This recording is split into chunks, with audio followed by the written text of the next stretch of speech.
Om Shri Sadguru Sai Nathaya Namaha.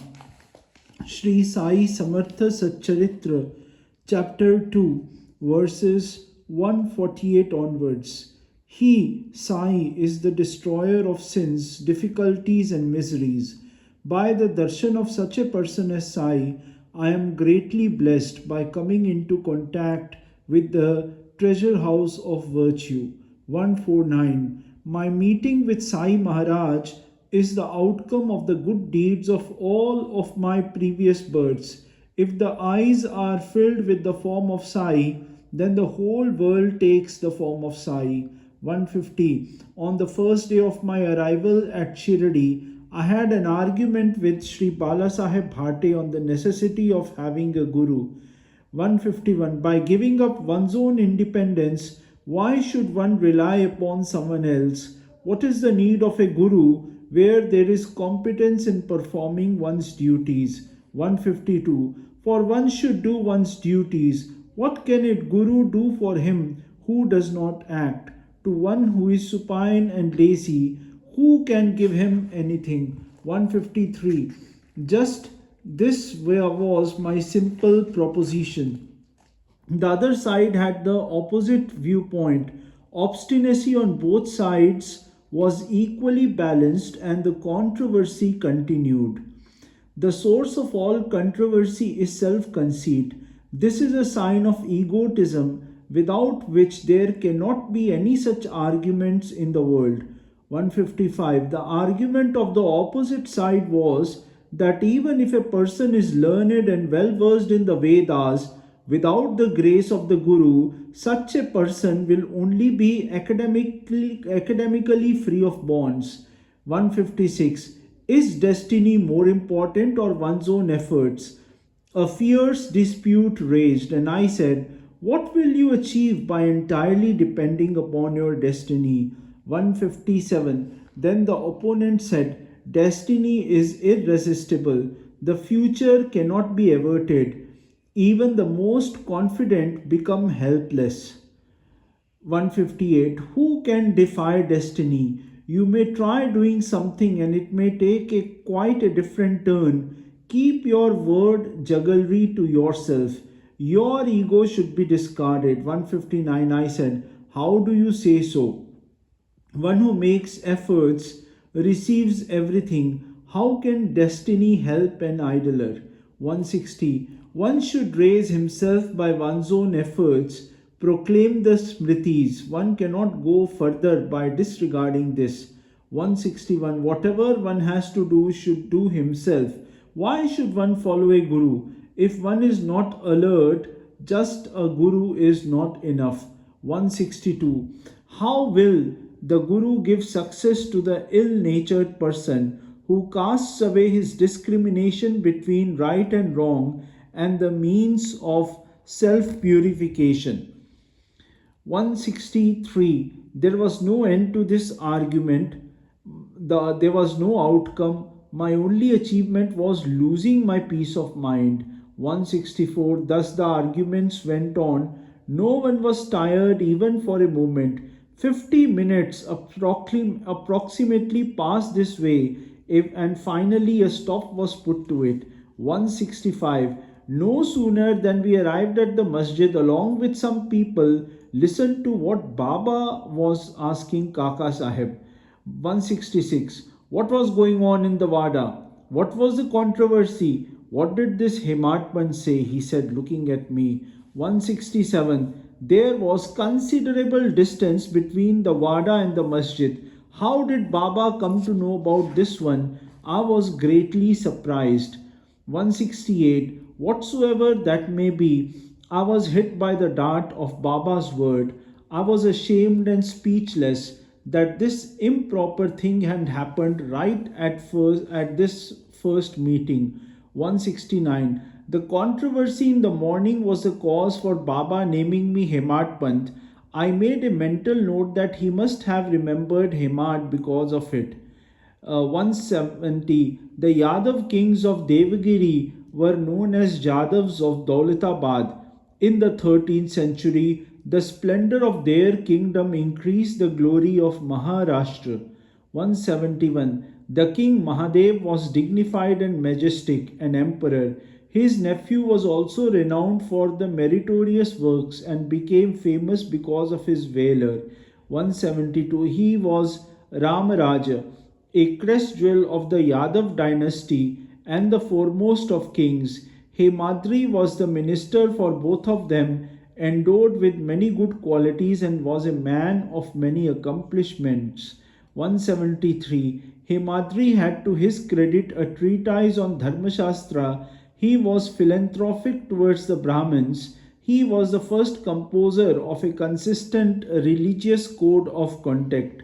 174. Hemadri also composed Chaturvarga Chintamani, a famous book which was a mine of information on self imposed religious observances, charity, holy pilgrimages, and salvation. 175. The Sanskrit name Hemadri Panth became in Prakrit Hemad Panth. He was very famous in those days as a diplomat and an expert in administration. 176. His lineage was from the sage named Vatsa and mine from Bharadwaj. His lineage had 5 exalted persons, while mine had 3. He was a Yajurvedi, while I was a Rigvedi, and he had studied the science of Dharmashastra, while I was ignoramus. He was a Madhyandin. I am Shakal. He was learned, I a prattler. He was a scholar and I naive. Why this inapt title for me? 178. He was an expert politician and a statesman, and I was a dullhead. His Sanskrit book Rajya Prashasthi was famous, and I was unable to compose even a single verse. 179. He was an author well versed in fine arts. I was unlettered and ignorant. He was wise and an authority in Dharmashastra. I was unwise. 180. His book Lekhan Kalpataru was a mine of many and various poems. I was just an innocent child of Baba, not able to compose a single verse in OV meter. Gora, Chokha, Savata Mali, Nivritti, Dhyandev, Namdev, and others who spread the Bhagavad Dharma rose to eminence during this period. In the assembly of learned people, Hemad Panth, the administrator, took his place by the side of Pandit Bopadev, who shone like a level jewel among accomplished people.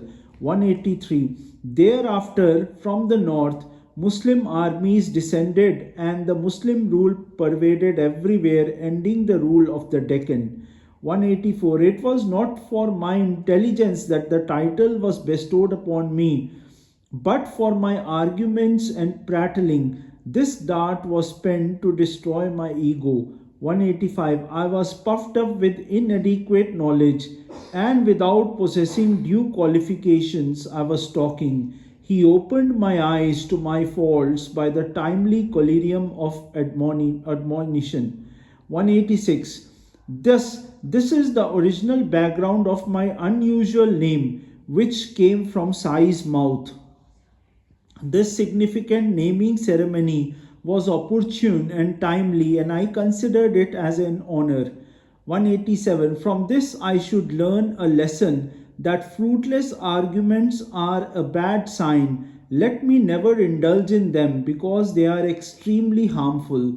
188. The title was given to me for the very reason that my ego should vanish, and by which I would bear in mind till my death that one should remain humble always. 189. Ram, the son of Dashrath, God incarnate, omniscient, savior of the universe, who dwelt in the mind of all the sages, used to fall at the feet of Vasishtha. Shri Krishna, incarnation of Supreme Brahma, also had to resort to a guru. At Sandipani's house, he gathered wood and served him, undergoing hardships. 191. What am I compared to them? Why should I enter into argument? There is no knowledge or heavenly bliss without the Guru. This is also confirmed by the Shastras. Fruitless arguments are not good, nor should we become competitive. Without faith and patience, salvation is unattainable even in a slight measure. 193. I had experience of this later on. In this way, I accepted with grace this title, which was given to me with love and blessings. 194. Now let us end this story. Arguments of one side overpowered by the other side give rise to heated debates. It teaches all that they balance out one another. 195. This is the origin of the book, showing the qualification of the writer and his relationship with Sai, who renamed the author and brought about this narration and made you listen to it. 196. Let me finish this chapter, which is already prolonged. Hemad respectfully bows down at the feet of Sai. In due course, the story will be related in details. Please be ready to listen. Only Sai himself is our happiness and prosperity. Only Sai himself is our bliss, born out of perfect wisdom. Only Sai himself is our highest renunciation. Our last resort is Sai. 198. By the grace of Sai, we will hear the story of how his life to enable us to go through this fearful and difficult worldly existence and uproot all evils in the Kali Yuga. May there be well-being. This is the end of the second chapter, named The Purpose of the Narration, relating to the recounting of the naming ceremony of Shri Sai Samartha Satcharitra, written by the devotee Hemad Pant, impelled by the saints and virtuous people. This is offered to Shri Sadguru Sainath. May there be auspiciousness. Shri Sadguru Sainath Arpanamastu Shubham Bhav.